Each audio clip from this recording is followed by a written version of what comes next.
Andrea Lăcătuș is a cultural producer from Romania who focuses on social justice and human rights. She spoke about the problematics of reconstruction of missing voices using AI. So you are an interdisciplinary artist and cultural producer with a background in film focusing on the recreation of human voices, right? What do you generally think about the ethics of bringing back a person's voice that is no longer here to speak for themselves? I know it's a huge debate over this topic because it happened in one film. I personally don't have, as I also told during the conference, I don't have so much experience into working with such tools.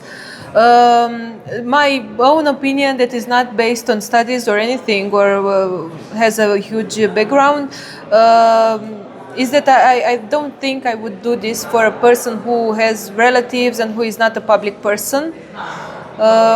Maybe for the others, like for public persons and so on, it can be some reason to do some sort of this work.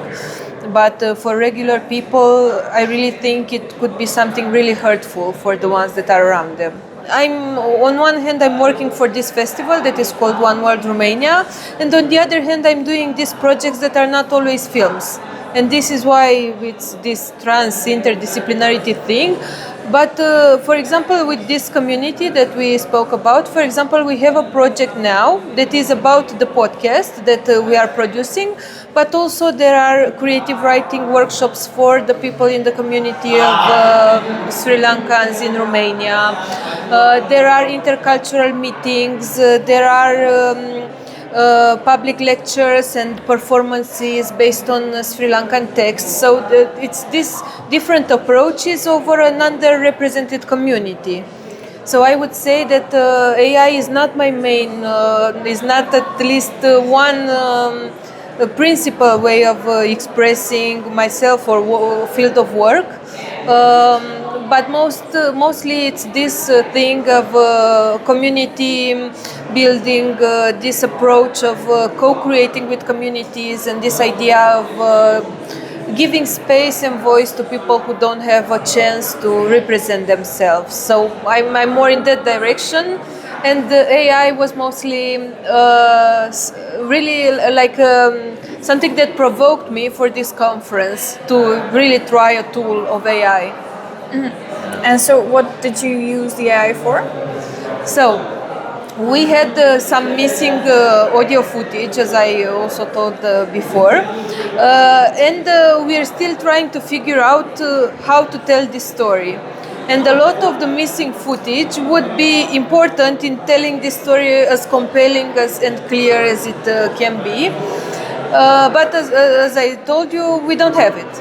And it was just a thought, how would it be if we would use deepfakes for that? And this is how we discovered to this point how biased the AI is when it comes to specific communities. How does it work with specific accents? How does the AI thing create these ways of speaking, and how is it capable to copy the voice of a person that is not a white person from the US or Europe?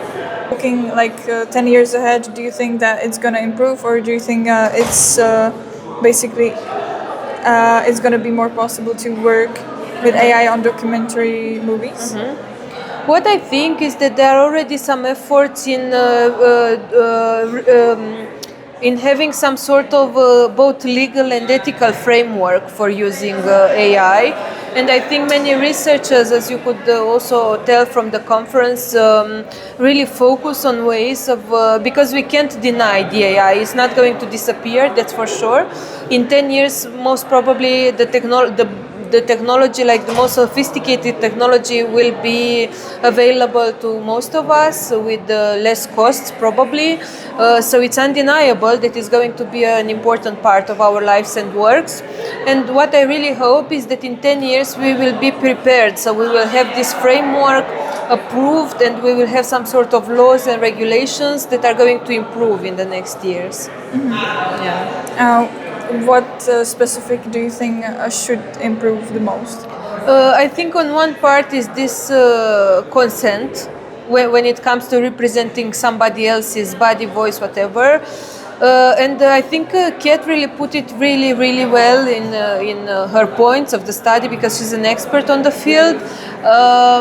That it's also about how we see the human work that feeds the AI and how we give credit to that, and also how we support artists and use AI as a co-creator maybe, or as an instrument, but not as a creator. And I think this is what would make a difference. Mm-hmm.